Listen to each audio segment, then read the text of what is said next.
Hello and welcome dear friends. Last lecture ની અંદર આપણે આદર્શ દ્રાવણ અને બિન આદર્શ દ્રાવણની વાત કરી હતી. આદર્શ દ્રાવણ એટલે એવું દ્રાવણ કે જે રાઉલ્ટના નિયમનું પાલન કરે, અને બિન આદર્શ દ્રાવણ કોને કહીશું તો કે જે રાઉલ્ટના નિયમનું પાલન ન કરે. બિન આદર્શ દ્રાવણના બે પ્રકાર પડ્યા હતા. એક રાઉલ્ટના નિયમથી ધન વિચલન દર્શાવે, બીજું રાઉલ્ટના નિયમથી ઋણ વિચલન દર્શાવે. એના પછી એઝોટ્રોપિક દ્રાવણ શું છે એની પણ ચર્ચા કરી હતી. અને પછી આજના લેક્ચરની અંદર એમસીક્યુ માટે ખૂબ જ ઇમ્પોર્ટન્ટ ટોપિક છે સંખ્યાત્મક ગુણધર્મો.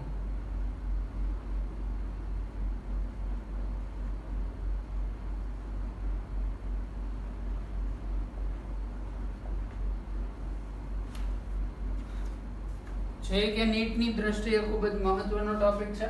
આમાંથી ઘણા બધા એમસીક્યુ પાસ્ટ યર ની અંદર પૂછાઈ ગયેલા છે. આદર્શ દ્રાવણ, બિન આદર્શ દ્રાવણ એ પણ મહત્વનો ટોપિક છે. આમાંથી વારંવાર ક્વેશ્ચન પૂછાતા હોય છે. સંખ્યાત્મક ગુણધર્મો આપણી પાસે ટોટલ 4 છે. સંખ્યાત્મક ગુણધર્મના એમસીક્યુ આજના લેક્ચર ની અંદર નથી કરવાના. સંખ્યાત્મક ગુણધર્મના એમસીક્યુ આપણે જેટલા પણ સંખ્યાત્મક ગુણધર્મો છે એ ડિટેલમાં ભણી લઈએ, એના પછી ભણવાના છે. સંખ્યાત્મક ગુણધર્મ આપણી પાસે 4 છે. એમાંથી પહેલો ગુણધર્મ એ છે બાષ્પ દબાણનો સાપેક્ષ ઘટાડો.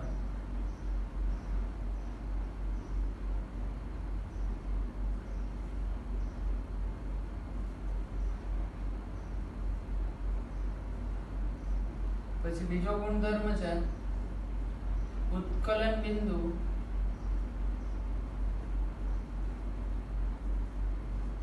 ઉન્નયન. ત્રીજો ગુણધર્મ છે ઠાર બિંદુ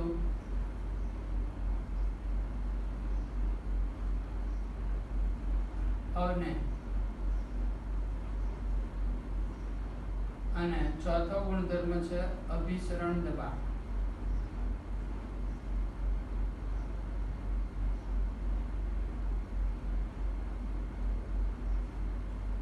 આમાંથી પહેલો એક ગુણધર્મ જે છે એ આપણે ડિટેલ ની અંદર ભણી ગયેલા છે, બાષ્પ દબાણનો સાપેક્ષ ઘટાડો. બાષ્પ દબાણનો સાપેક્ષ ઘટાડો આપણે ભણ્યા હતા રાઉલ્ટના નિયમની અંદર.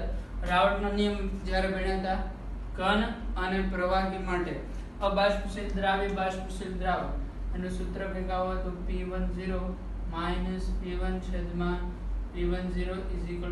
x2 માં આ જે છે એ છે બાષ્પ દબાણનો સાપેક્ષ ઘટાડો.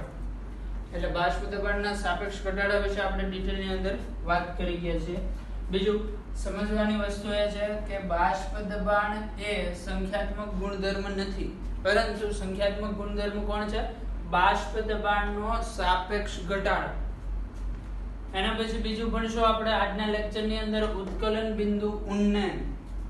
તો ઉત્કલન બિંદુ ઉન્નયન એટલે થાય ઉત્કલન બિંદુનો વધારો. તો ધ્યાન આપવાની બાબત એ છે ઉત્કલન બિંદુ એ પોતે સંખ્યાત્મક ગુણધર્મ નથી, પરંતુ ઉત્કલન બિંદુ ઉન્નયન એટલે કે ઉત્કલન બિંદુનો વધારો એ સંખ્યાત્મક ગુણધર્મ છે. એવી જ રીતે થર્ડ ઠાર બિંદુ અવનયન એટલે કે ઠાર બિંદુનો ઘટાડો. તો ઠાર બિંદુનો ઘટાડો, ઠાર બિંદુને આપણે ગલન બિંદુ તરીકે જનરલી ઓળખીએ છીએ. તો ગલન બિંદુમાં થતો ઘટાડો એ સંખ્યાત્મક ગુણધર્મ છે. ઠાર બિંદુ પોતે સંખ્યાત્મક ગુણધર્મ નથી. અને ફોર્થ પોઈન્ટ છે અભિસરણ દબાણ. તો અભિસરણ દબાણ પણ આગળ ડિટેલમાં ટોપિક ભણવાનો છે. અભિસરણ દબાણ પોતે જ સંખ્યાત્મક ગુણધર્મ છે. અહીંથી જે એમસીક્યુ બની શકે છે કે નીચેનામાંથી કોણ સંખ્યાત્મક ગુણધર્મ છે? ઓપ્શનમાં હોય બાષ્પ દબાણ, ઉત્કલન બિંદુ, ઠાર બિંદુ અને અભિસરણ દબાણ. તેમાંથી આન્સર આવશે અભિસરણ દબાણ. શું કામ? કારણ હમણાં જ કીધું આપણે બાષ્પ દબાણ પોતે સંખ્યાત્મક ગુણધર્મ નથી. સંખ્યાત્મક ગુણધર્મ શું છે? બાષ્પ દબાણનો સાપેક્ષ ઘટાડો. એવી જ રીતે ઉત્કલન બિંદુ એ પોતે સંખ્યાત્મક ગુણધર્મ નથી, પરંતુ સંખ્યાત્મક ગુણધર્મ કોણ છે? ઉત્કલન બિંદુ ઉન્નયન એટલે ઉત્કલન બિંદુનો વધારો. થર્ડ ઠાર બિંદુ પોતે સંખ્યાત્મક ગુણધર્મ નથી, પણ ઠાર બિંદુ અવનયન એ સંખ્યાત્મક ગુણધર્મ છે, જ્યારે અભિસરણ પોતે જ સંખ્યાત્મક ગુણધર્મ છે. ઓકે, આ બધા ટોપિક આપણે શીખી જઈએ, પછી ફરીથી આના ઉપર આવશું. આજના લેક્ચરની અંદર જે ટોપિક શીખવાનો છે એ છે ઉત્કલન બિંદુ ઉન્નયન.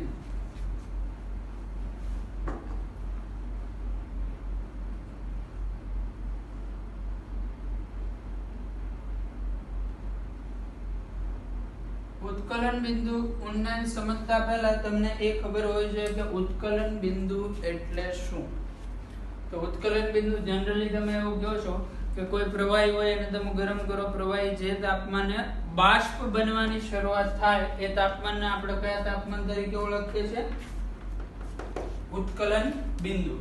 બરાબર? જે તાપમાને પ્રવાહીની બાષ્પ બને એને શું કહીશું? ઉત્કલન બિંદુ. આ સિવાય આપણે એવું પણ શીખી ગયેલા છે કે જ્યારે પ્રવાહીની બાષ્પ બને છે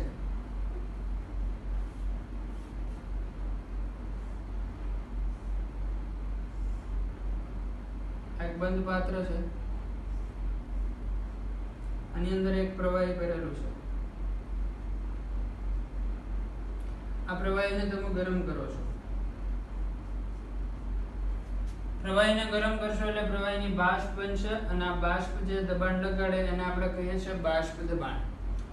તો પ્રવાહીમાંથી બાષ્પ બનવાની શરૂઆત ક્યારે થાય? તો આપણે એવું શીખી ગયેલા છીએ કે જ્યારે આ બાષ્પ દબાણ છે એ વાતાવરણના દબાણ જેટલું થાય ત્યારે પ્રવાહીની બાષ્પ બને છે. ફરીથી કહી દઉં, ઉત્કલન બિંદુ એની વ્યાખ્યા આપણે આવી રીતે પણ આપી શકીએ. જે તાપમાને પ્રવાહીનું બાષ્પ દબાણ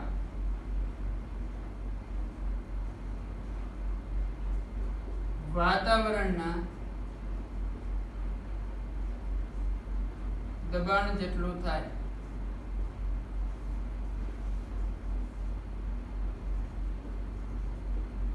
તે તાપમાન ને ઉત્કલન બિંદુ કહેવાય. ફરીથી, જે તાપમાને પ્રવાહીનું બાષ્પ દબાણ કેટલું થાય? તો કે વાતાવરણના દબાણ જેટલું થાય એ તાપમાનને આપણે કયા તાપમાન તરીકે ઓળખીએ છીએ? ઉત્કલન બિંદુ. હવે વાત કરીએ ઉત્કલન બિંદુ ઉન્નયન. આ વસ્તુ આપણે 11મા ધોરણનું 5મું ચેપ્ટર દ્રવ્યાવસ્થાની અંદર પણ શીખી ગયેલા છે. વાત કરવાની છે હવે ઉત્કલન બિંદુ ઉન્નયન. તો ઉત્કલન બિંદુ ઉન્નયન આપણને શું કહે છે? જ્યારે શુદ્ધ દ્રાવકમાંથી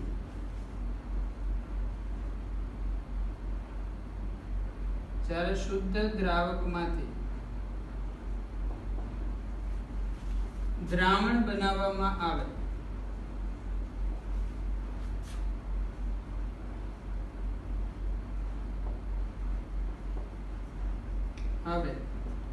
ત્યારે ફરીથી જ્યારે શુદ્ધ દ્રાવકમાંથી દ્રાવણ બનાવવામાં આવે ત્યારે તેના ઉત્કલન બિંદુમાં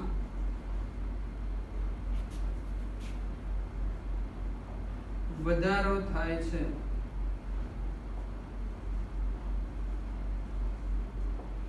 આ ઘટનાને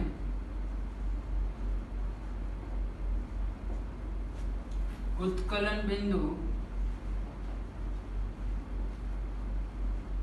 ઉન્નયન કહેવાય. ઉત્કલન બિંદુ ઉન્નયન કોને કહીશું? જ્યારે શુદ્ધ દ્રાવકમાંથી દ્રાવણ બનાવો તો દ્રાવણનું ઉત્કલન બિંદુ હંમેશા શુદ્ધ દ્રાવક કરતા વધારે હશે. ફોર એક્ઝામ્પલ, પાણીનું ઉત્કલન બિંદુ કેટલું હોય છે? તો કે 100°C તાપમાન. 100°C તાપમાને પાણીમાંથી વરાળ બની જાય. માની લો કે આના જ પાણીને તમે પાણીમાંથી દ્રાવણ બનાવો, પાણીની અંદર મીઠું ઉગાડ દો, પછી પાણીને ગરમ કરવાનું ચાલુ કરો તો આ જ પાણીની 100°C તાપમાને વરાળ નહીં બને, કારણ કે તમે શુદ્ધ દ્રાવકમાંથી શું કરી દીધું? દ્રાવણ બનાવી દીધું. દ્રાવણ બનાવો એટલે ઉત્કલન બિંદુમાં શું થાય? વધારો થશે. એટલે પાણીમાં જ્યારે મીઠું ઓગાળીને દ્રાવણ બનાવી દો પછી એને ગરમ કરો તો તાપમાન 100 અંશ કરતા કંઈક વધારે જાય ત્યારે એની વરાળ બને છે, મતલબ કે ઉત્કલન બિંદુમાં વધારો થયો. આ ઘટનાને આપણે શું કહીએ છીએ? ઉત્કલન બિંદુ ઉન્નયન કહીએ છીએ. હવે ઉત્કલન બિંદુ ઉન્નયન શું કામ જોવા મળે છે? શું કામ આવું થાય છે કે જ્યારે દ્રાવકમાં થી દ્રાવણ બનાવો ત્યારે ઉત્કલન બિંદુનો વધારો થાય? એ શું કામ થાય છે? એના પાછળનું રીઝન સમજીએ. એના પાછળનું રીઝન સમજવા ફરીથી પાછો આ ટોપિકનો આપણે સહારો લેવો પડશે. બાષ્પ દબાણનો સાપેક્ષ ઘટાડો. તો આપણે એવું શીખી ગયા છે કે જ્યારે કોઈ શુદ્ધ પ્રવાહી હોય, શુદ્ધ પ્રવાહીમાંથી આ એક શુદ્ધ પ્રવાહી છે, એમાંથી જ્યારે દ્રાવણ બનાવવામાં આવે ત્યારે એનું બાષ્પ દબાણ ઘટે છે. શું કામ? કારણ કે આની અંદર અબાષ્પશીલ દ્રાવ્ય એડ કરી દો એટલે કેટલોક ભાગ અબાષ્પશીલ દ્રાવ્ય વડે રોકાઈ જાય, જે ભાગમાંથી બાષ્પ બનતી નથી. એટલે બાષ્પ ઓછી બને તો બાષ્પ દબાણ પણ ઘટે છે. આ ઘટનાને આધારે આપણે સમજશું કે શા માટે દ્રાવકમાંથી દ્રાવણ બનાવતા ઉત્કલન બિંદુમાં વધારો થાય છે. તો આપણી પાસે એક શુદ્ધ દ્રાવક છે,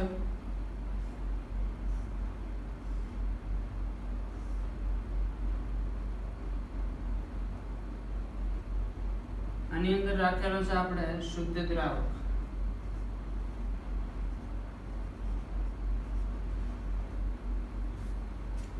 શુદ્ધ દ્રાવક ભરેલો છે. માન લો કે આનું બાષ્પ દબાણ આપણે કહી દઈએ P0. તો જ્યારે P0 વાતાવરણના દબાણ એટલે કે 1 atm જેટલું થાય એ તાપમાનને ઉત્કલન બિંદુ કહેવાય, જેને આપણે TB0 તરીકે દર્શાવશું. આ શું છે? ઉત્કલન બિંદુ.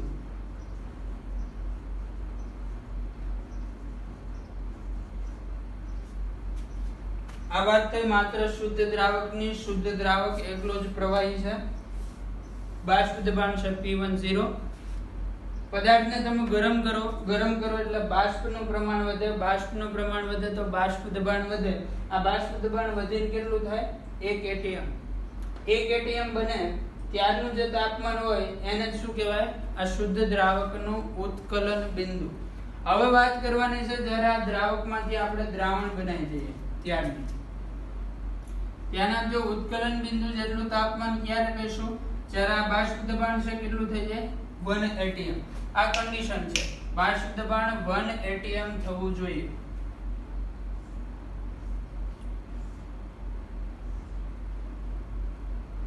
આની અંદર આપણે દ્રાવણ લીધું છે. દ્રાવણમાં બે ભાગ હશે, એક શુદ્ધ દ્રાવક હશે, પ્લસમાં બીજું કંઈક દ્રાવ્ય પદાર્થ હશે. તો આમાં કેટલાક દ્રાવ્ય પદાર્થના કણો પણ એડ કરી દઈએ. અબાષ્પશીલ દ્રાવ્ય પદાર્થ એડ કરવાનું છે આપણે. તો આ થઈ ગયું અબાષ્પશીલ દ્રાવ્ય. આનું બાષ્પ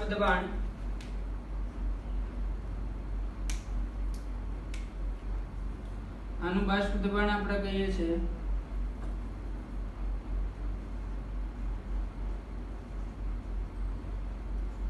P. બીજું આપણે શીખી ગયેલા છે કે આ જે બાષ્પ દબાણ હશે P એ P0 કરતા ઓછું હશે, કારણ કે શુદ્ધ દ્રાવકમાંથી દ્રાવણ બનાવો, બાષ્પ ઓછી બનશે તો બાષ્પ દબાણ ઘટશે. હવે આ પ્રવાહીનું ઉત્કલન બિંદુ એટલે કયું તાપમાન? તો કે જે તાપમાને આ પ્રેશર 1 atm થાય, જે તાપમાન આ પ્રેશર 1 atm થાય એ તાપમાનને ઉત્કલન બિંદુ કહેવાય. હવે જો આ દબાણ હતું, આ દબાણને તમારે ક્યાં સુધી પહોંચાડવાનું હતું? 1 atm. એના માટે તાપમાન કેટલું આપ્યું? T0B. અહીંયા દબાણ છે P, તો P માંથી તમે તાપમાન વધારતા જાઓ એટલે દબાણ પહોંચે પહેલા P0 સુધી, કારણ કે P ઓછું છે, P0 વધારે છે. તાપમાન વધારો એમ બાષ્પનું પ્રમાણ વધે તો બાષ્પ દબાણ વધે. પહેલા બાષ્પ દબાણ P માંથી થયું P0, હજી તાપમાન વધારતા જાઓ એટલે એક સમયે આ બાષ્પ દબાણ ક્યાં સુધી પહોંચશે? 1 atm. ચલો હવે બે કેસ છે તમારી પાસે. એક તમારે P0 માંથી 1 atm કરવાનું છે, P માંથી 1 atm કરવાનું છે. P0 માંથી 1 atm કરવા માટે જે તાપમાન આપ્યું એ છે TB0. આન્સર તમારે આપવાનો છે. જ્યારે P0 માંથી 1 atm કરો ત્યારનું તાપમાન TB0 અને આ ઘટના માટેનું તાપમાન હું કહી દઉં છું TB. તો આમાંથી કયું તાપમાન વધારે હોય? તો સ્વાભાવિક વસ્તુ છે TB વધારે હશે. શું કામ? તો કે અહીંયા તમારે જે રસ્તો કાપવાનો છે લાંબો છે. અહીંયા જો P0 માંથી 1 atm ત્યારનું તાપમાન TB0. અહીંયા P માંથી પહેલા PB0 અને PB0 માંથી 1 atm બાષ્પ દબાણ ઓછું હતું એને 1 atm સુધી લઈ જવા તમારે વધારે ગરમ કરવું પડશે. વધારે ગરમ કરવું પડશે એટલે આ તાપમાન આના કરતા વધારે હશે. એટલે જ્યારે શુદ્ધ દ્રાવકમાંથી દ્રાવણ બનાવવામાં આવે ત્યારે એનું બાષ્પ દબાણ ઘટી જાય છે. આ ઘટેલા બાષ્પ દબાણને તમારે 1 atm સુધી પહોંચાડવું હોય તો એના માટે આપવું પડતું તાપમાન વધારે હોય. એટલે આપણે આને નીચે લખી શકીએ કે TB છે એ TB0 કરતા વધારે છે. TB0 શું છે? તો કે શુદ્ધ દ્રાવકનું ઉત્કલન બિંદુ અને TB શું થશે? દ્રાવણનું ઉત્કલન બિંદુ. જ્યારે TB0 ઉત્કલન બિંદુ છે પણ કોનું? તો કે શુદ્ધ દ્રાવકનું. આ છે દ્રાવણનું ઉત્કલન બિંદુ અને દ્રાવણનું ઉત્કલન બિંદુ એ શુદ્ધ દ્રાવકના ઉત્કલન બિંદુ કરતા વધારે હોય છે. આ વસ્તુ સમજવા માટે NCERT બુકની અંદર એક આલેખ પણ આપેલો છે. NCERT બુકનો જે આલેખ છે આપણે અહીંયા ડ્રો કરીએ છીએ.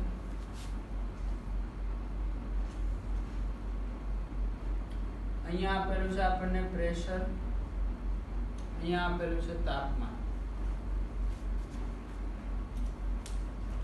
ચલો આ પ્રેશર છે આ પોઈન્ટનું 1 atm એટલે કે વાતાવરણના બાષ્પ દબાણ વાતાવરણના દબાણ જેટલું દબાણ 1 atm. હવે જ્યારે આપણી પાસે શુદ્ધ દ્રાવક હોય, આ છે શુદ્ધ દ્રાવક, ત્યારે તમે આને ગરમ કરો એટલે બાષ્પ દબાણમાં વધારો થાય. જો તાપમાન વધારતા જાવ એમ બાષ્પ દબાણ પણ વધતું જાય. તો આનું બાષ્પ દબાણ જ્યારે 1 atm થાય ત્યારનું જે તાપમાન હોય એ દ્રાવકનું ઉત્કલન બિંદુ કહેવાય. અને કહેશો દ્રાવકનું તાપમાન 1 atm થાય દબાણ 1 atm થાય ત્યારનું તાપમાન કેટલું છે આપણી પાસે? TB0. તો આને કહી દો TB0. હવે વાત કરીએ દ્રાવણની. તો આ ગ્રાફ બ્લુ લાઈન એ છે દ્રાવણ માટે. દ્રાવણનું ઉત્કલન બિંદુ કેટલું કહેવાય? તો કે એનું બાષ્પ દબાણ તાપમાન વધારતા એનું પણ બાષ્પ દબાણ વધે છે. 1 atm જેટલું બાષ્પ દબાણ થાય ત્યારનું જે તાપમાન હોય એ દ્રાવણનું ઉત્કલન બિંદુ કહેવાશે. અહીંયાનું તાપમાન જ્યારે દ્રાવણનું દબાણ 1 atm થાય ત્યારનું તાપમાન છે TB. તો આ તાપમાનને આપણે કહી દઈએ TB. આ દર્શાવે છે કે તાપમાનમાં વધારો મતલબ કે દ્રાવણના ઉત્કલન બિંદુમાં વધારો થયો છે. હવે દ્રાવણના ઉત્કલન બિંદુનો ફેરફાર કેટલો થયો? તો અહીંથી લઈ અહીંયા સુધી આ ફેરફારને આપણે કહીશું ડેલ્ટા TB, જેને કહેવાય છે ઉત્કલન બિંદુ ઉન્નયન અથવા તો ઉત્કલન બિંદુનો વધારો. ચલો બીજી વસ્તુ જે યાદ રાખવાની છે એ છે દ્રાવણનું ઉત્કલન બિંદુનો વધારો એટલે કે ઉત્કલન બિંદુ ઉન્નયન એ દ્રાવણની મોલાલિટી પર આધાર રાખે છે.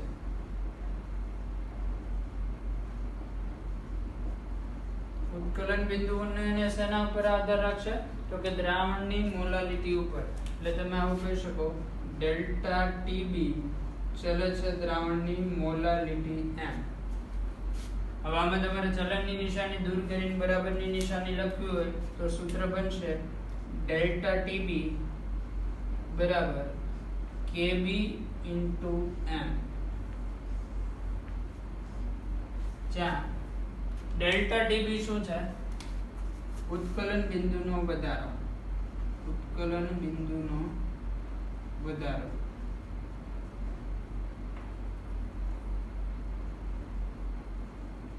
ચલો પછી Kb શું છે? તો Kb ને આપણે કહીશું મોલર ઉન્નયન અચળાંક. Kb ને શું કહીશું? મોલર ઉન્નયન અચળાંક. અને સ્મોલ m શું છે? મોલાલિટી.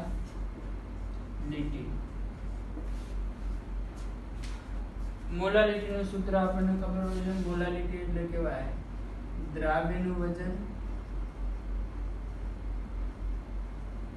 ગુણ્યા 1000 છેદમાં દ્રાવ્યનું મોલર દળ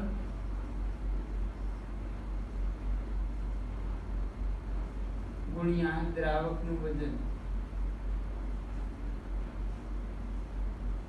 ચલો દ્રાવ્યનું વજન અને આપણે સંજ્ઞા આપશું W2 ગુણ્યા આવશે 1000 છેદમાં દ્રાવ્યનું મોલર દળ એને સંજ્ઞા આપશું M2 ગુણ્યા દ્રાવકનું વજન એટલે સંજ્ઞા આવશે W1.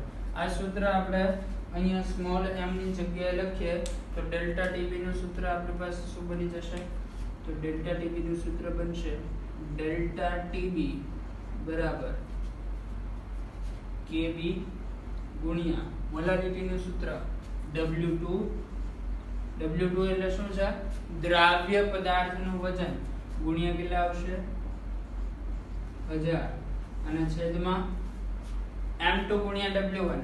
M2 એટલે દ્રાવ્ય પદાર્થનું મોલર દળ ગુણ્યા W1 એટલે દ્રાવકનું વજન. તો આ સૂત્ર તો યાદ રાખવાનું જ છે. સાથે સાથે આ દરેક સંજ્ઞા શું કહેવા માંગે છે એ પણ ખબર હોવી જોઈએ. ડેલ્ટા Tb એટલે ઉત્કલન બિંદુનો વધારો. Kb શું છે? મોલર ઉન્નયન અચળાંક. W2 દ્રાવ્ય પદાર્થનું વજન. M2 શું છે? દ્રાવ્ય પદાર્થનું મોલર દળ. અને W1 શું છે? તો કે દ્રાવકનું વજન. આ સૂત્ર દરેક સ્ટુડન્ટને યાદ હોવું જોઈએ. આના ઉપરથી જ ક્વેશ્ચન ગણાશે. આ છે ડેલ્ટા Tb નું સૂત્ર. બીજું ડેલ્ટા Tb શું છે? ડેલ્ટા Tb એટલે ઉત્કલન બિંદુનો વધારો. ગ્રાફ ઉપરથી ડેલ્ટા Tb લખવું હોય તમે શું લખી શકો? Tb - Tb0. બરાબર. ડેલ્ટા Tb બરાબર Tb - Tb0 એટલે એ મળી જશે આપણને ઉત્કલન બિંદુનો વધારો ડેલ્ટા Tb બરાબર Tb - Tb0. આની અંદર Tb એટલે શું? તો Tb છે દ્રાવણનું ઉત્કલન બિંદુ. જ્યારે Tb0 શું છે? Tb0 એટલે દ્રાવક શુદ્ધ દ્રાવક હોય ત્યારે એનું ઉત્કલન બિંદુ છે. તો આ થઈ આખી વાત ઉત્કલન બિંદુ ઉન્નયનની ઘટનાની. ઉત્કલન બિંદુ ઉન્નયન આપણને શું કહે છે? કે જ્યારે આપણે શુદ્ધ દ્રાવકમાંથી દ્રાવણ બનાવીએ તો એના બાષ્પ દબાણની અંદર શું થાય છે? ઘટાડો. બાષ્પ દબાણ ઘટશે એટલે આ બાષ્પ દબાણને તમારે 1 atm સુધી પહોંચાડવું હોય તો અહીંયા જેટલું તાપમાન આપ્યું હતું એના કરતાં અહીંયા તાપમાન વધારે આપવું પડશે. તાપમાન વધારે આપવું પડે છે મતલબ કે દ્રાવણના ઉત્કલન બિંદુમાં વધારો થયો છે. ઉત્કલન બિંદુનો વધારો એને જ આપણે કયા નામથી ઓળખીએ છીએ? ઉત્કલન બિંદુ ઉન્નયન. આ એના માટેનો ગ્રાફ છે. ઉત્કલન બિંદુનો વધારો દ્રાવણની મોલારિટી ઉપર મોલાલિટી પર આધાર રાખે. ચલનની નિશાની દૂર કરી અને અચળાંક મૂકવો હોય તો જે અચળાંક મૂકશો અને આપણે કહીશું મોલર ઉન્નયન અચળાંક. આ શું દર્શાવે? તો કે જ્યારે દ્રાવણની મોલાલિટી 1 હોય, જો મોલાલિટી બરાબર 1 કરી દો તો ડેલ્ટા Tb બરાબર શું થઈ જાય? Kb. એટલે 1 મોલર દ્રાવણમાં જે ઉત્કલન બિંદુનો વધારો થાય એને શું કહેવાય? Kb. Kb આમ તો જેટલા પણ ક્વેશ્ચન આવશે એની અંદર તમને આપેલો હશે, પણ નો આપેલો હોય તો એક પાણી માટે તમારે Kb યાદ રાખવો પડશે. હમણાં ક્વેશ્ચન જોશો એટલે એની વેલ્યુ જોઈ લેશો. ચલો અહીંયા મોલાલિટીનું સૂત્ર મૂક દો. મોલાલિટીનું સૂત્ર આવશે દ્રાવ્ય પદાર્થનું વજન ગુણ્યા 1000 છેદમાં દ્રાવ્યનું મોલર દળ ગુણ્યા W1 એટલે દ્રાવકનું દળ. આ દરેક વસ્તુ આ દરેક સંજ્ઞા શું કહેવા માંગે છે એ પણ આપણને યાદ હોવું જોઈએ અને ડેલ્ટા ટીબી બરાબર શું થશે તો કે ટીબી માઈનસ ટીબી 0 આ વાત થઈ ગઈ આખી ઉત્કલન બિંદુ ઉન્નયનની હવે ઉત્કલન બિંદુ ઉન્નયનનો એકાદો ક્વેશ્ચન હોય તો એ ક્વેશ્ચન આપણે જોઈએ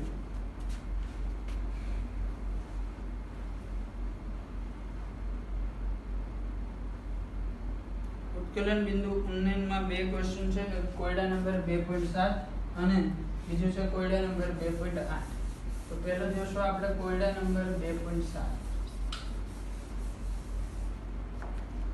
કોયડા નંબર 2.7 રકમ કઈ કેવી છે 18 ગ્રામ ગ્લુકોઝ 1 કેજી પાણીમાં એક પાત્રમાં ઓગાળેલ છે તો 1.013 બાર તો 1.013 બાર એટલે 1 એટીએમ જ થાય 1 એટીએમ દબાણે પાણી કયા તાપમાને ઉકળશે 1 એટીએમ દબાણ એટલે કેટલું દબાણ થયું તો કે વાતાવરણના દબાણ જેટલું અને પાણી માટે કેબી વેલ્યુ આપેલી છે 0.52 કેલ્વિન કિલોગ્રામ મોલ ઇનવર્સ આ વેલ્યુ યાદ રાખવાની કેબી બરાબર 0.52 આવશે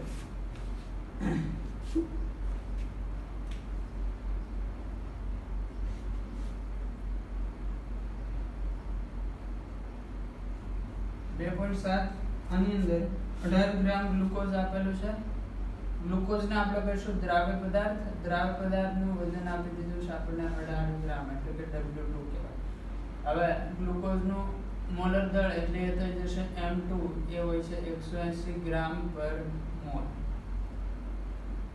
પછી બીજી વસ્તુ આપેલી છે પાણી અહીંયા દ્રાવક તરીકે છે દ્રાવકનું વજન આપણે 1 kg એટલે લઈશું 1000 ગ્રામ મેળવવાનું છે પાણી કયા તાપમાને ઉકળશે એટલે કે દ્રાવણનું ઉત્કલન બિંદુ ટીબી તો મેળવવાનું શું કીધું છે ધ્યાનથી સમજવાનું એવું પૂછેલું છે આ જે દ્રાવણ છે કયા તાપમાને ઉકળશે દ્રાવણનું ઉત્કલન બિંદુ એને આપણે કઈ સંજ્ઞા આપી છે ટીબી બીજું આપી દીધેલું છે કેબી આપેલો છે 0.52 kelvin kilogram mall inverse okay તો ટીબી મેળવવા માટે આપણે પહેલા ડેલ્ટા ટીબી ગણશું અને ડેલ્ટા ટીબી બરાબર આ સૂત્ર મૂકીને ટીબી લાવશું અમે તો પહેલા તમને ટીબી નોટ ખબર હોવી જોઈએ ટીબી નોટ અહીંયા ક્યાંય આપેલું નથી પણ દ્રાવક તરીકે પાણી છે તો શુદ્ધ પાણીનું ઉત્કલન બિંદુ આપણે હંમેશા કેટલું લઈએ છીએ કેલ્વિન યુનિટમાં 373 કેલ્વિન એટલે 100 સેલ્સિયસ તાપમાન ઓકે તો ડેલ્ટા ટીબી ગણ લઈએ ટીબી નોટ છે એટલે ટીબી મળી જશે અને ડેલ્ટા ટીબી કયા સૂત્ર ઉપરથી ગણશું તો ડેલ્ટા ટીબી બરાબર સૂત્ર છે આપણી પાસે કેબી ગુણ્યા W2 ગુણ્યા 1000 છેદમાં M2 ગુણ્યા W1 ચલો દરેક વસ્તુની કિંમત મૂકતો કેબી છે 0.52 W2 આપેલું છે આપણને 18 ગુણ્યા આવશે 1000 છેદમાં M2 180 ગુણ્યા W1 એ પણ આપેલો છે 1000 ચલો આ ગુણાકાર કરી નાખશો એટલે તમને મળી જશે અહીંથી ડેલ્ટા ટીબી આપણે મેળવવાનું શું દ્રાવણ કયા તાપમાને ઉકળશે એટલે ડેલ્ટા ટીબી આપણને પૂછ્યું નથી પૂછેલું છે ટીબી તો એકવાર ડેલ્ટા ટીબી મળી જાય પછી તમે સૂત્ર મૂકી શકો ડેલ્ટા ટીબી બરાબર થશે TB minus TB not TB not ની વેલ્યુ છે 373 તો ટીબી બરાબર શું આવશે ડેલ્ટા ટીબી અને આ સેલ લઈ આવો એટલે થઈ જાય પ્લસ ટીબી નોટ ચલો આમાં ડેલ્ટા ટીબી અને ટીબી નોટ ની વેલ્યુ મૂકી અને ટીબી નો આન્સર લઈ આવવાનો ઓકે હોમવર્ક ની અંદર ક્વેશ્ચન સોલ્વ કરી નાખો સાથે સાથે બે વાર હોમવર્ક ની અંદર ગણીને મોકલવાનો છે જે તમે હોમવર્ક લખીને મોકલો છો એની અંદર આ કોયડો બે વાર લખીને મોકલવાનો છે ચલો એના પછી ક્વેશ્ચન નંબર 2.8 શું કહે છે બેન્ઝીન નું ઉત્કલન બિંદુ 353.23 કેલ્વિન છે જો આ બેન્ઝીન નું ઉત્કલન બિંદુ આપેલું છે એનો મતલબ કે તમને શુદ્ધ દ્રાવકનું ઉત્કલન બિંદુ આપી દીધેલું છે અને કેટલું આપેલું છે 353.23 કેલ્વિન આગળ શું કીધું છે વાંચો જ્યારે 1.80 ગ્રામ અબાષ્પશીલ દ્રાવ્ય એટલે 1.80 ગ્રામ કોનું વજન આપેલું છે આપણને? દ્રાવ્ય પદાર્થનું. દ્રાવ્ય પદાર્થનું વજન એટલે આમાંથી શું થાય? W2. જ્યારે 1.80 ગ્રામ અબાષ્પશીલ દ્રાવ્યને 90 ગ્રામ બેન્ઝીનમાં ઓગાળવામાં આવે. 90 ગ્રામ બેન્ઝીન. બેન્ઝીન એ દ્રાવક છે તો એનું વજન એટલે W1 આપી દીધેલું છે આપણને 90 ગ્રામ. ત્યારે ઉત્કલન બિંદુ વધીને કેટલું થઈ ગયું? તો કે 354.11 કેલ્વિન. હવે આ જે ઉત્કલન બિંદુ આપેલું છે એ આપણને આપેલું છે દ્રાવ્ય પદાર્થ ઓગાળ્યા પછીનું. દ્રાવ્ય પદાર્થ ઓગાળી દો એટલે શું બની જાય? દ્રાવણ. દ્રાવણનું ઉત્કલન બિંદુ TB આપેલું છે 354.11 કેલ્વિન. અને પૂછેલું છે દ્રાવ્ય પદાર્થનું મોલર દળ ગણો. બેન્ઝીન માટે KB આપી દીધેલો છે 2.53. કોયડા નંબર છે 2.8.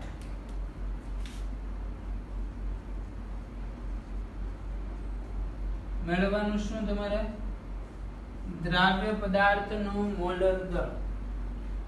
ચલો દ્રાવ્ય પદાર્થનું મોલર દળ મેળવવું હોય તો એના માટે આપણે સૂત્ર યુઝ કરશું ડેલ્ટા TB બરાબર KB ગુણ્યા W2 ગુણ્યા 1000 છેદમાં M2 ગુણ્યા W1. ચલો આ સૂત્રની અંદર KB આપેલું હોય તો તો રકમમાં KB એ કેટલું આપેલું હોય? 2.53. તો KB થઈ ગયું. પછી W2 એટલે શું થયું? દ્રાવ્ય પદાર્થનું વજન. દ્રાવ્ય પદાર્થનું વજન કેટલું આપેલું હોય? જો લખેલું છે અબાષ્પશીલ દ્રાવ્ય કેટલા ગ્રામ એડ કરવાનું છે? 1.80. એટલે W2 મળી ગયું. M2 તો આ વસ્તુ આપણે મેળવવાની છે. W1 એટલે શું થાય? દ્રાવકનું વજન. દ્રાવક તરીકે અહીંયા કોણ છે?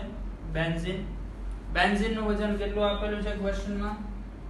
90 ગ્રામ. એટલે W1 પણ આપેલું છે.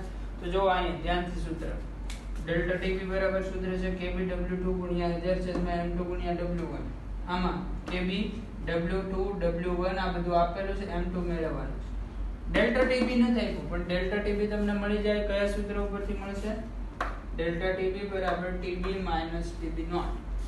TB એટલે દ્રાવણનું ઉત્કલન બિંદુ જે આપણને આપેલું છે 354.11 અને TB નોટ એટલે શુદ્ધ દ્રાવકનું ઉત્કલન બિંદુ. શુદ્ધ દ્રાવકનું ઉત્કલન બિંદુ કેટલું આપેલું છે? 353.23. તો ડેલ્ટા TB કેટલું મળશે? ડેલ્ટા TB બરાબર આવશે 354.11 માઈનસ 353.23. આ બાદબાકી કરી નાખશો એટલે તમને ડેલ્ટા TB મળી જશે. પછી આગળનું કામ શું કરવાનું? અહીંયા ડેલ્ટા TB ની વેલ્યુ મૂક દો, KB W2 W1 ની કિંમત મૂક દો અને M2 મેળવી લેવાનું. પછી તો ગુણાકાર ભાગાકાર આવડે ને? ઓકે. તો કોયડા નંબર 2.8 પણ હોમવર્કની અંદર 2 વાર લખવાનો છે. ચલો આ જે આપણે થિયરી ભણ્યા એ કઈ થિયરી હતી? ઉત્કલન બિંદુ ઉન્નયન. આના પછીની નેક્સ્ટ થિયરી છે ઠાર બિંદુ અવનયન. ઠાર બિંદુ અવનયન પણ કંઈક ઉત્કલન બિંદુ ઉન્નયન જેવી જ છે. ઉત્કલન બિંદુ ઉન્નયનમાં શું હતું? ઉત્કલન બિંદુનો વધારો થાય. જ્યારે ઠાર બિંદુ અવનયનની અંદર શું છે? તો એમાં જ્યારે શુદ્ધ દ્રાવકમાંથી દ્રાવણ બનાવવામાં આવશે ત્યારે ઠાર બિંદુની અંદર ઘટાડો થશે. ઓકે. આ વસ્તુ સમજીએ આપણે. ઠાર બિંદુ એટલે શું? તો એને આપણે કહીએ છીએ ગલન બિંદુ.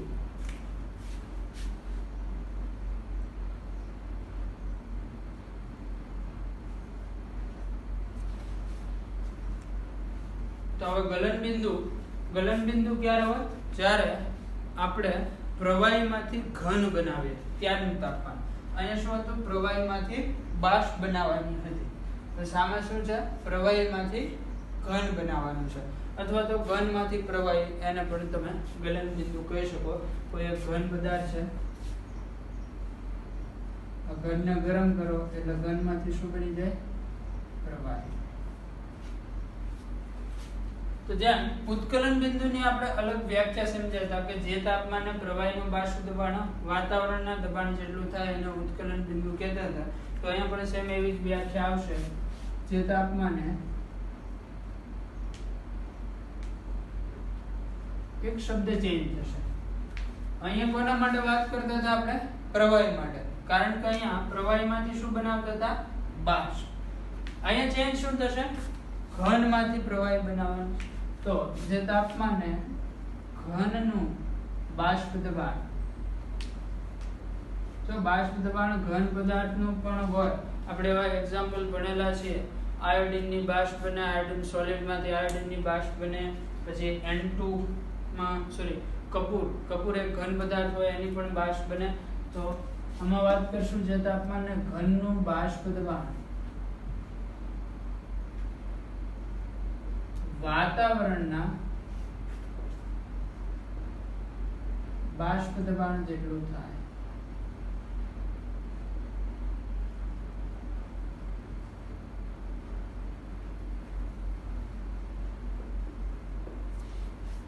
જે તાપમાને ઘનનું બાષ્પ દબાણ વાતાવરણના બાષ્પ દબાણ જેટલું થાય તે તાપમાનને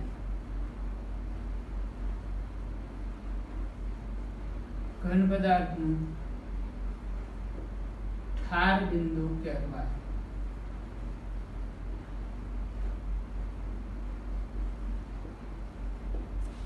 તો તાપમાનને આપણે શું કહીશું? ઘન પદાર્થનું ઠાર બિંદુ કહીશું.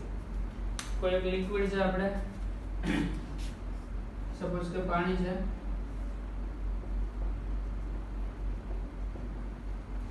આ પાત્રની અંદર પાણી ભરેલું છે. પાણીનું ઠાર બિંદુ તો આપણને ખબર છે કેટલું હોય? 0°C. એટલે જ્યારે 0°C તાપમાન આવે ત્યારે પાણીમાંથી શું બની જાય? બરફ. પણ આના જ પાણીની અંદર જો તમે કોઈ દ્રાવ્ય પદાર્થ જેમ કે મીઠું અથવા તો ખાંડ ઓગાળી દો, પછી તાપમાન ઘટાડતા જાવ, તો પછી આનું આ દ્રાવણ 0°C ઘનમાં ફેરવાશે નહીં. અને 0 કરતા પણ નીચા તાપમાને લઈ જવું પડશે, ત્યારે એ ઘનની અંદર કન્વર્ટ થશે. ફરીથી સમજાવું છું. જો શુદ્ધ દ્રાવક હોય એનું તાપમાન, માની લો કે આપણે પાણીની જ વાત કરીએ છીએ, એનું તાપમાન 0°C હોય ત્યારે એ બરફમાં કન્વર્ટ થઈ જાય. એટલે આ તાપમાનને પાણીનું શું કહેવાય? ઠાર બિંદુ કહેવાય. પણ જો તમે આ પાણીની અંદર મીઠું કે ખાંડ એવો કોઈ પણ દ્રાવ્ય પદાર્થ ઓગાળી દો, પછી આને ઠંડુ પાડતા જાઓ, તો પછી 0°C એ ઘનની અંદર ફેરવાશે નહીં. પછી એને -1, -2, -3 એવું 0 કરતા પણ તાપમાન નીચું લઈ જવું પડે. એ તાપમાને એ ઘનની અંદર કન્વર્ટ થાય. તો આ જે ઠાર બિંદુનો ઘટાડો થયો છે, આ ઘટનાને આપણે કયા નામથી ઓળખીએ છીએ? ઠાર બિંદુ અવનયનના નામથી ઓળખીએ છીએ. રીઝન સેમ અહીંયા હતું એવું ને એવું જ છે, પણ અહીંયા કરતા ઉલટું છે. આપણે અહીંયા પ્રવાહીમાંથી બાષ્પ બનાવતા હતા, જ્યારે આ કિસ્સામાં આપણે શું કરીએ છીએ? પ્રવાહી પદાર્થ છે એમાંથી ઘન બનાવવાનું છે. એટલે પ્રવાહીમાંથી ઘન બનાવતા હોય તો પ્રવાહીમાંથી ઘન બનાવવા માટે તમારે બાષ્પ દબાણ ઘટાડવું પડે. પ્રવાહીમાંથી ઘન બનાવવું હોય તો એના માટે શું કરશું? બાષ્પ દબાણ ઘટાડવું પડે. બાષ્પ દબાણ ઘટાડવા માટે આપણે તાપમાન ઘટાડશું. તાપમાન ઘટાડતા જશો એમ બાષ્પ દબાણ ઘટતું જશે. જો શુદ્ધ પ્રવાહી હોય તો એનું બાષ્પ દબાણ પોતાનું એકનું જ હોય, જ્યારે દ્રાવણમાં બાષ્પ દબાણ અલગ હોય છે, જે આપણે શીખી ગયેલા છે. એટલે સેમ અહીંયા જે રીઝન હતું એ જ છે, પણ આના કરતા ઉલટું છે. અહીંયા શું થતું હતું? બાષ્પ દબાણ 1 atm કરવાનું, તો એના માટે દ્રાવક કરતા દ્રાવણમાં તાપમાન વધારે આપવું પડે. જ્યારે અહીંયા તમારે પ્રવાહીને ઠંડુ પાડવું છે, તો પ્રવાહીને ઠંડુ પાડશો તો તાપમાન અહીંયા જેમ વધારવું પડતું તેમ અહીંયા ઘટાડવું પડે. બીજું, શુદ્ધ દ્રાવકનું જે તાપમાન હોય એના કરતા દ્રાવણનું તાપમાન કેવું આવશે? ઓછું આવશે. તો વાત કરીએ ઠાર બિંદુ અવનયનની. ઠાર બિંદુ અવનયન વિશે લખવું હોય તો તમે કઈ રીતે લખી શકો? ઠાર બિંદુ અવનયન.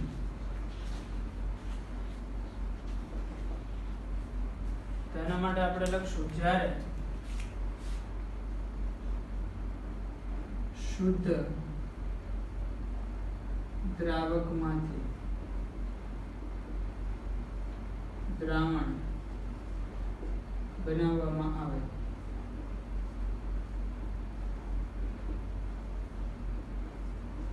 જ્યારે શુદ્ધ દ્રાવકમાંથી દ્રાવણ બનાવવામાં આવે ત્યારે તેના ઠાર બિંદુમાં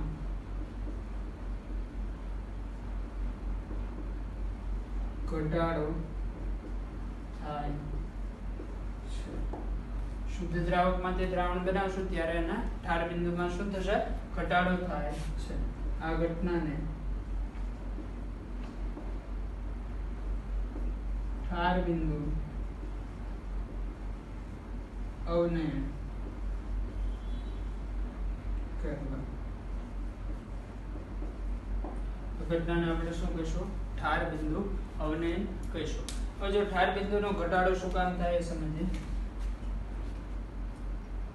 માની લો કે અહીંયા એક શુદ્ધ દ્રાવક લીધો આપણે,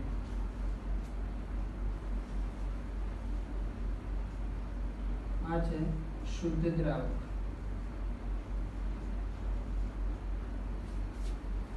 શુદ્ધ દ્રાવકનું જ્યારે પ્રવાહી અવસ્થામાં હોય એમાંથી તમે ઘન અવસ્થામાં રૂપાંતરણ કરો, પ્રવાહીમાંથી ઘન બનાવશો એટલે એનું બાષ્પ દબાણ ઘટાડવું પડશે.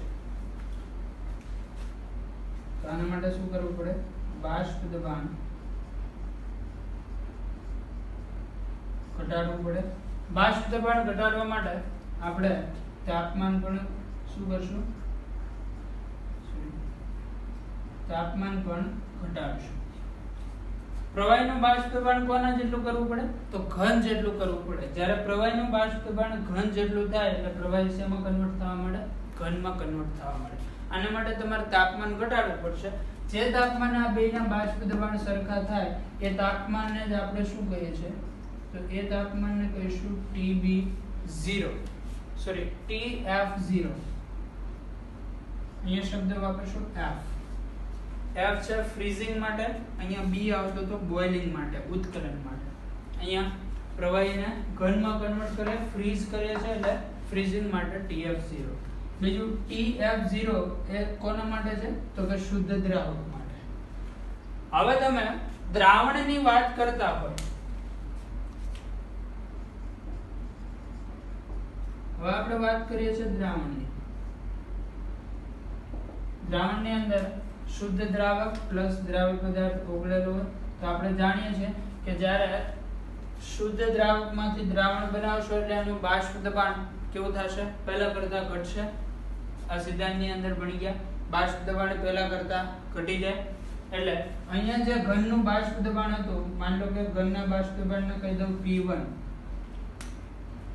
અહીંયા પ્રવાહીમાંથી ઘનમાં તમે કન્વર્ટ કરો છો, આનું બાષ્પ દબાણ કહી દઉં P2. તો આ બેમાંથી કયું બાષ્પ દબાણ ઓછું હોય? તો કે P2 ઓછું હોય. શું કામ? કારણ કે આ શુદ્ધ દ્રાવક હતું, જ્યારે આ હતું દ્રાવણ. જ્યારે શુદ્ધ દ્રાવકમાંથી દ્રાવણ બને તો બાષ્પ દબાણમાં શું થાય? ઘટાડો. એટલે આના કરતા આ બાષ્પ દબાણ ઘટેલું હશે, મીન્સ કે ઓછું હશે. અહીં શું કરતા હતા? પ્રવાહીને ઘનના બાષ્પ દબાણ સુધી એટલે P1 સુધી લઈ જવાનું. એના માટે તાપમાન ક્યાં સુધી ઘટાડવું પડ્યું? TF0 સુધી. હવે અહીંયા પણ શું કરવાનું? પ્રવાહીને ઘનના બાષ્પ દબાણ એટલે P2 સુધી લઈ જવાનું. આના કરતા બાષ્પ દબાણ ઓછું છે એટલે અહીંયા તમારે વધારે નીચે લઈ જવાનું છે.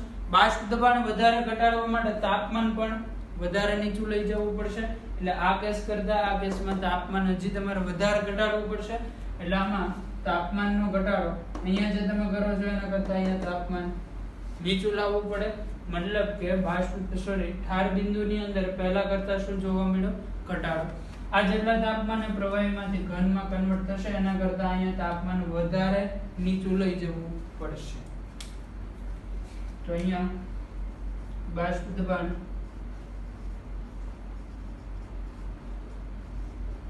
ઘટાડો વધુ છે, તેથી તાપમાન વધુ નીચું લઈ જવું.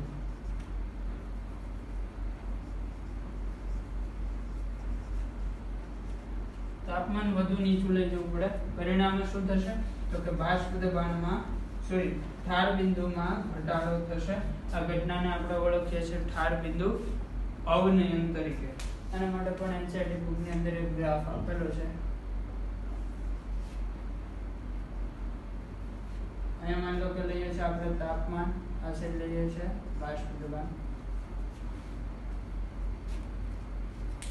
બે લાઈન જોડી દઈએ. આ છે ઘન પદાર્થનું બાષ્પ દબાણ. આ પોઈન્ટે પ્રવાહીમાંથી ઘન બની જાય તો એક લાઈન આવી આપેલી છે શુદ્ધ દ્રાવક માટે.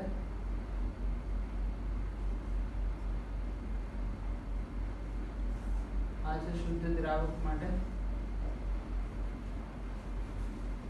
અને આ છે દ્રાવણ માટે. જો સેમ ટેમ્પરેચરે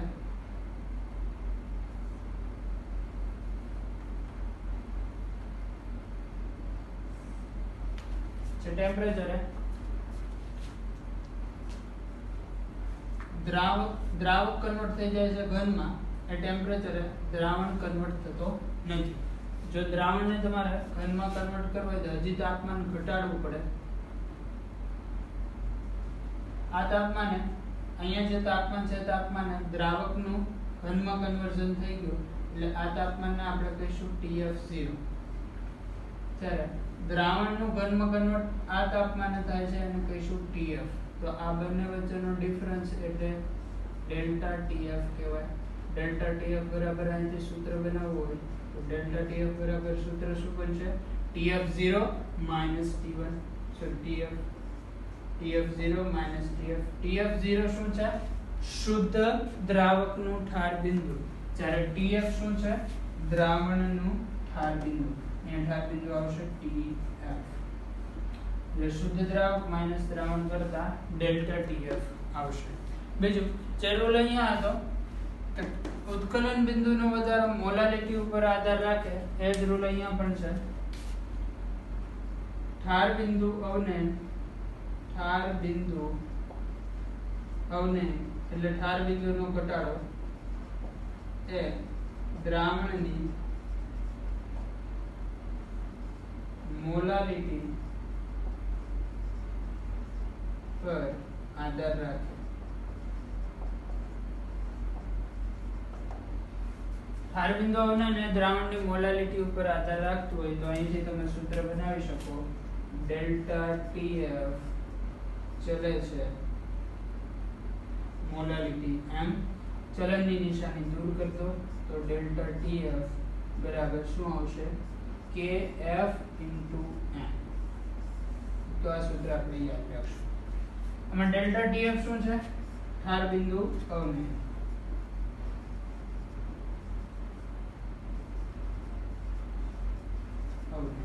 KF શું છે? KF છે મોલર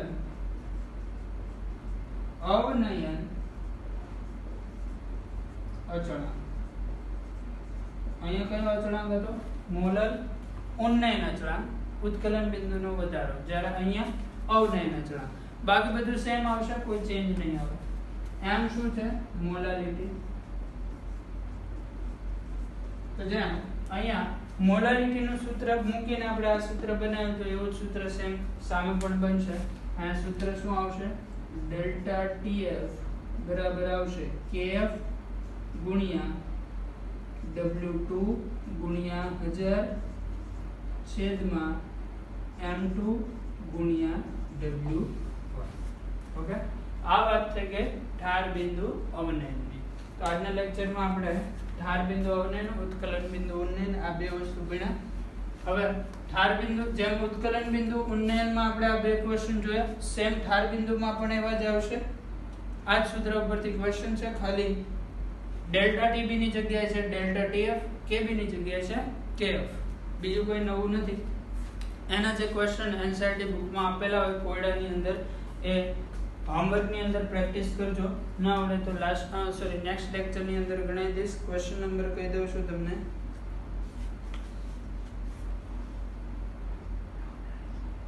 ક્વેશ્ચન નંબર છે 2.9, 2.10. એ બે હોમવર્ક ની અંદર કરી દેજો. ન આવડે તો નેક્સ્ટ ટાઈમ કરાવી દઈશ. જો અહીંયા એક ચેન્જ છે, આ લાઈન દ્રાવણ માટે છે અને આ લાઈન દ્રાવક માટે છે.